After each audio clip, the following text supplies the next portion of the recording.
دنیا کا سب سے انمول رشتہ ہے میاں اور بیوی کا۔ جب اس رشتے میں وفا نہ ہو تو لعنت ایسے رشتے پہ۔ شوہر اپنی بیوی کو عمرے پہ لے کے جاتا ہے سعودی عرب، عمرہ ادا کرتا ہے اور بیوی کو وہیں پہ عربوں کے دیش میں عربوں کے حوالے کر کے وطن واپس آ جاتا ہے۔ کیسا خود غرض انسان تھا نا۔ کہانی ہے بانو کی۔ جب بانو کی ماں فوت ہو جاتی ہے نا تو بانو اپنی پھپھو کے رحم و کرم پہ آتی ہے۔ جو بانو کا باپ تھا نا اپنی بہن کی بڑی بات مانتا تھا، اور پھپھو نے گھر میں کنٹرول سنبھال لیا، اور پھپھو کو نفرت تھی بانو سے۔ نفرت اس لیے تھی کہ جو پھپھو کا بیٹا تھا نا وہ بانو پہ فدا تھا۔ پھپھو کبھی نہیں سوچتی تھی کہ بانو کو اپنے گھر کی بہو بناؤں، کبھی سوچا نہیں تھا اس نے بانو پہ نا بد چلنی کا الزام لگا دیا۔ محلے کا وارا لڑکا تھا، اسے کہتی ہے کہ گھر میں بانو کے لیے تمہیں بلا رہی ہے۔ جب وہ لڑکا گھر پہنچتا ہے پیچھے بھیج دیتی ہے اپنے بیٹے کو جو بانو پہ فدا تھا، اور اپنے بھائی کو بھیج دیتی ہے جو بانو کا باپ ہے۔ جب گھر پہنچتے ہیں تو دیکھتا ہے کہ وہ لڑکا نا وہاں سے نکل رہا ہے۔ اب تو بانو پہ الزام لگ گیا کہ بانو بد چلن ہے۔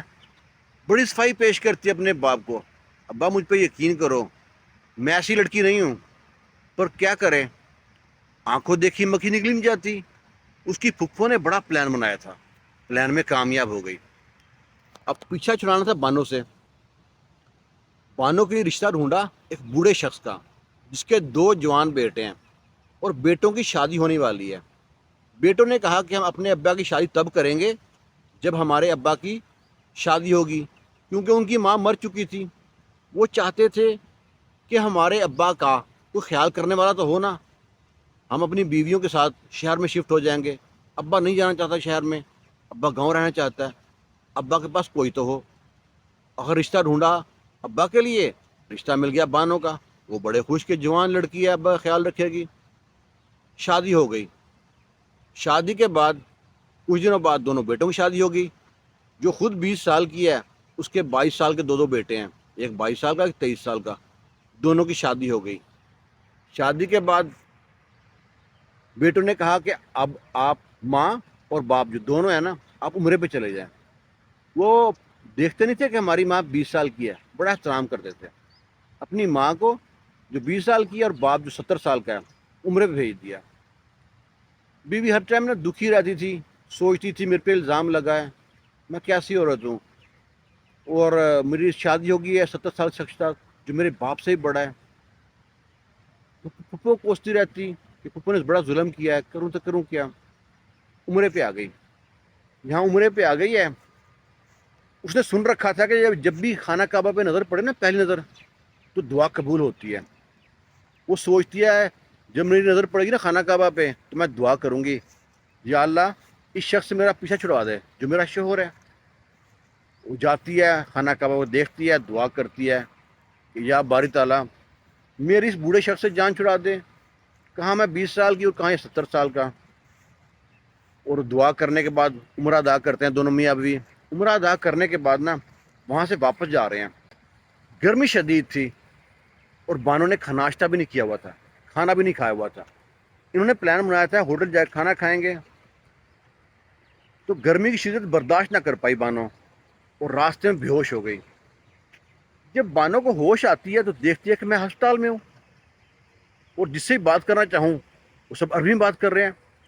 اب اسی شوہر کو ڈھونڈ رہی ہے جس کے لیے دعا کی تھی، اس سے میرا پیچھا چھوٹ جائے۔ ڈھونڈتی ہے، آواز دیتی ہے شوہر کو، کہیں ملتا نہیں ہے، رو رہی ہے، پریشان ہے۔ اتنی دیر میں ایک شخص آتا ہے جس کو اردو آتی ہے، وہ ڈاکٹر ہوتا ہے۔ وہ پوچھتا ہے ہاں بھائی اب کیوں رو رہی ہیں، کیوں پریشان ہیں؟ بانو کہتی ہے کہ میں اور میرا شوہر عمرے پہ آئے تھے، میں راستے میں بے ہوش ہو گئی، جب ہوش آئی تو میں ہسپتال میں ہوں، اب میرا شوہر نہیں مل رہا، مجھ کو میرے شوہر سے ملایا جائے۔ وہ کہتا ہے آپ کے پاس شوہر کا نمبر ہے؟ وہ کہتی نہیں۔ شوہر کی فوٹو ہے؟ کہتی نہیں۔ آپ کو پتا ہے آپ کس ہوٹل میں رکی تھی؟ وہ کہتی مجھے کچھ پتا نہیں ہے۔ وہ کہتا ہے پھر کیسے ڈھونڈے آپ کے شوہر کو؟ یہ تو بڑی دقت ہو گئی ہے، بڑی پریشانی کی بات ہے۔ چلو پریشان مت ہو، ہم پتہ کرتے ہیں۔ لو جی 1 دن ہو گیا، اب 2 دن ہو گیا، معمولی سی چوٹ آئی تھی۔ اب ہسپتال والے کہتے ہیں بھائی جائیں آپ جہاں پہ جانا ہے۔ وہ کہتی ہے میں کہاں جاؤں؟ اب ڈاکٹر آ گیا، ڈاکٹر کہتا ہے میں نے پتہ کرایا آپ کے شوہر کا کہیں پتہ نہیں چلا، اگر آپ کو برا نہ لگے تو آپ میرے ساتھ میرے گھر پہ چلیں، جب تک آپ کا شوہر نہیں ملتا آپ وہاں پہ رہنا۔ اب بانو بڑی پریشان ہوتی ہے، اجنبی شخص ہے، میں جوان جہان ایک اجنبی شخص کے ساتھ کیسے رہ سکتی ہوں ایک گھر میں؟ اس کے پاس کوئی راستہ بھی نہیں ہے، دل پہ پتھر رکھ کے نا وہ ڈاکٹر کے ساتھ اس کے گھر پہ آتی ہے۔ جب ڈاکٹر کے گھر آتی ہے، گھر خالی ہے، گھر میں کوئی بھی نہیں ہے، ایک ڈاکٹر ہے، وہ لڑکی ہے، ڈرتی رہتی، ڈاکٹر کام پہ چلا جاتا ہسپتال میں۔ اب اس نے ٹائم پاس کرنے کے لیے نا گھر کی صفائی شروع کر دی، کبھی اس کمرے میں جا کبھی اس کمرے میں جا۔ ایک چھوٹا سا کمرہ تھا سٹور نما، جب اس میں داخل ہوتی ہے نا اس کے جو پاؤں تلے زمین نکل گئی، جو سامان وہاں پہ چیز رکھی تھی نا اس کو دیکھ کے حیران پریشان، کہتی ہے ڈاکٹر تو بہت بڑا فراڈی ہے، اس نے مجھے کڈنیپ کیا ہے، یہ سامان یہاں پہ کیسے آ گیا؟ وہاں پہ رکھا تھا اس لڑکی کا بیگ جو پاکستان سے لے کے آئی تھی، جس میں اس کے کپڑے تھے، اس کا پاسپورٹ تھا۔ وہ سوچتی ہے کہ ڈاکٹر نے کو فراڈ کیا کے ساتھ، بڑی پریشان، اپنے انتظار میں بیٹھی ہے، اور سوچتی ہے کہ میں نے دعا کیوں کی کہ میرے شوہر سے میرا جان چھوٹ جائے۔ میرا شوہر جیسے بوڑھا تھا، جیسا بھی تھا، میرا شوہر تھا، میرا خیال رکھتا تھا، مجھے مارتا پیٹتا تو نہیں تھا نا۔ اب اسے شوہر یاد آ رہا ہے اپنا۔ شام ہو گئی، ڈاکٹر آ گیا، ڈاکٹر کو گرے باندھ سے پکڑ لیا، بتاؤ کون ہو تم، مجھے یہاں پہ کیوں لے کے آئے ہو، تم نے میرے شوہر کے ساتھ کیا کیا ہے، سچ سچ بتاؤ۔ ڈاکٹر کہتا ہے تم کو کیا مطلب؟